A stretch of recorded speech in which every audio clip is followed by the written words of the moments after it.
on top of selling, I'll start again because that was a mess, total mess.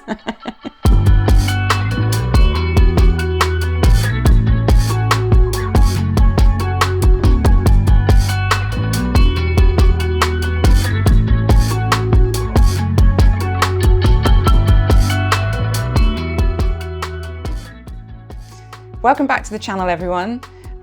If you're new here, don't forget to like and subscribe. It really helps us grow the channel. It helps us help other people that might be thinking about doing what we're doing and taking a bit of a leap into the unknown. Just to introduce you to who we are, I'm Fran, my husband is Shane, and our cat is called the Moo.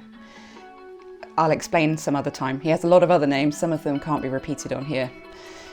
We are moving from the UK to Italy to start a new life and a new project.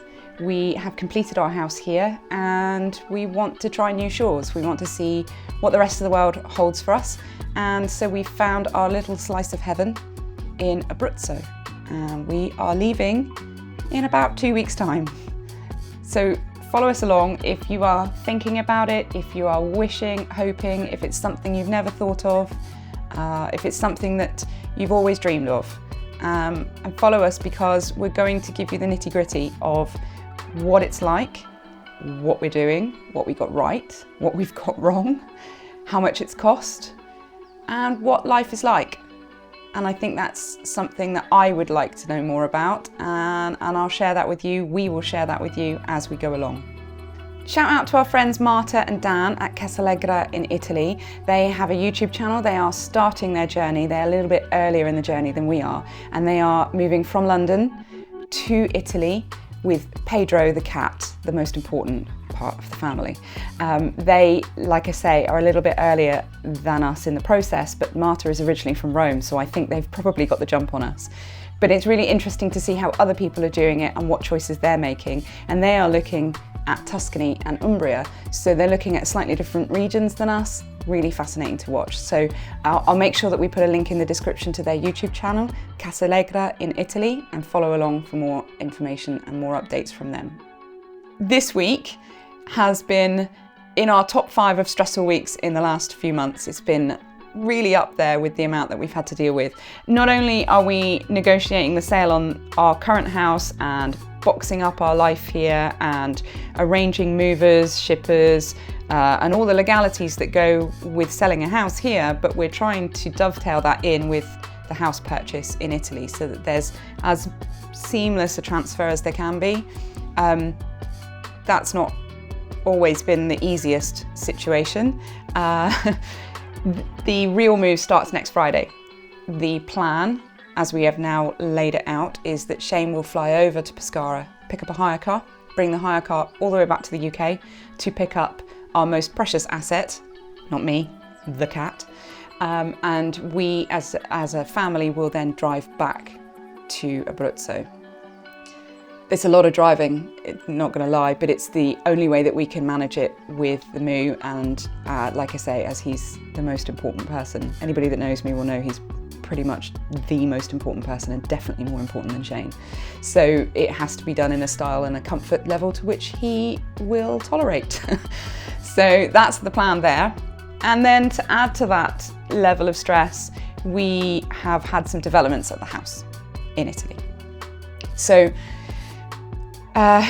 we have managed to find a list. We've been given a list of tradesmen, reliable tradesmen. Some of them are British, most of them are Italian in the local area. We've been given this list very kindly from a man called Mark. Mark and his wife, and they were featured on Channel 5 television show about their move to Abruzzo several years before us. Mark's been really lovely, really kind and helpful, and he's given me access to trusted tradesmen and trusted people. From that list, we've then instructed a builder and asked him if he'll visit the site, because one of the most pressing things is that we need a boiler to be fitted. Or so we thought. So there is currently no boiler at the property. There is a full central heating system and no boiler. And as I understood it, as we were told, the boiler was removed because the house was unoccupied, and in order to put it up for sale, you have to have an EPC, it has to reach a minimum standard, and from what I understood, the boiler dragged it down below that. So the easiest thing to do was to cap off the plumbing and remove the boiler. In the back garden, there is also an LPG tank. The LPG tank is quite old and obviously has stood unused. The house has been empty for at least 4 years, I suspect longer. So it's not quite as straightforward, which we kind of expected. So our builder went in, he's a qualified electrician I think, but our builder went in with a heating engineer. And they met the seller on site, and our seller's lovely. He's been really great with us, to be fair. And 2 weeks ago, he cut all the grass for us on the entire acre. So he's been so kind, and he has met he's met our builder there to walk the site. The builder then gave me a call to have a discussion, and he said, look, you have got mains gas at the top of the road, right next to the boundary of our property, but mains gas is really quite expensive. He said, there's a LPG tank here. He said, but it's not going to be recommissionable because of its age. So you've got to make a decision about whether you want mains gas or LPG. If you want mains gas, we'll have to dig trenches. The trench lines are straightforward, and it would go straight into the back of the house. That in itself is not the end of the world, but like I say, mains gas is quite expensive. You might choose LPG, which is cheaper. And what Liqugas do, the LPG company, is that they will pay for the installation of the LPG tank if you sign a contract with them for supply services. Sounds fine to me, because it might give us the opportunity to move the LPG tank around the back of the house where nobody really looks, or we certainly haven't got plans to. So he's then given us the contact details for the guy that deals with that, and we're in the process of that. And I thought, great, okay, no probs. In which case, install an LPG boiler, job done. Everything was going fine. I carried on with my day, and about 20 minutes later, the builder called me again and said, Fran, are you aware that you have no mains drainage? And I said, what? And he said, you have no mains drainage. I said, what? Basically, it's an old farmhouse, and it's at the end of a cul-de-sac, I guess, is the best way I can describe it. It's the end of a road, and the old farmhouse never had mains drainage reach it. So I said to him, okay, so what's happening with the effluent that is produced from the house, from the boiler, from the bathroom, from the kitchen? He said, Fran, at the moment, the previous occupant said that it spills out onto the land. And he took him down to the back of the house, showed him the drainage pipe holes that just spill effluent straight onto the ground. Now, if this was in the UK, the Environment Agency would have an awful lot to say about that, and they do have legal powers to do something about it. Besides that, it's just not really a good way to handle it, and I bet you the smell is horrendous. So he came up with a solution. He said, look, this is the best way forward, and actually in the long run, I suspect you might save money rather than having mains drainage, which is not available to you. Let's install a septic tank. Let's work out that you're 2 people moving to this house, but you're going to have visitors. Let's install a decent sized septic tank. When I install it in the ground, all you'll see is the manhole cover. And I said to him, realistically, what are we looking at for its installation, and how often will it need to be evacuated? He reckons once every couple of years, and he's going to give me a price for the installation. He gave me a ballpark figure. I won't tell you what that is now because I don't want to hold him to it, and I promised him I wouldn't. But I will update you as to what that looks like and what that's going to cost us. In order to install that, he can then connect up to the current house drainage, and we have an effluent system that actively manages what's coming out of that house. The alternative is just awful. And he said on top of that, Sassy, the local water company, simply won't turn the water on unless you have a drainage solution. And I completely get that. Shane and I are absolutely on board with that, no questions asked. But what that means is we're moving to a house in about 2 weeks' time that has no water, and that, no mains water coming into the house and no drainage solution out of the house. And our builder is a very good, very successful person, and that means his team are busy until after Christmas. And we need to get in the queue quite simply, that's construction life.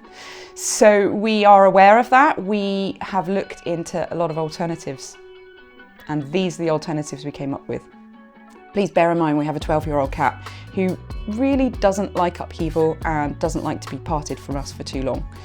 So we looked into renting Airbnb, for example, on a month-by-month basis, and the ones we could find in the local area that were good enough for what we needed, you're looking at about 1,200 euros a month, which is a sizable amount of money that I just can't wrap my head around and I wasn't comfortable with. And then we've had friends laugh and joke about creating vegetable patches and so on and so forth, and a lot of people have reacted a lot less harshly than I did because they've done camping for most of their life.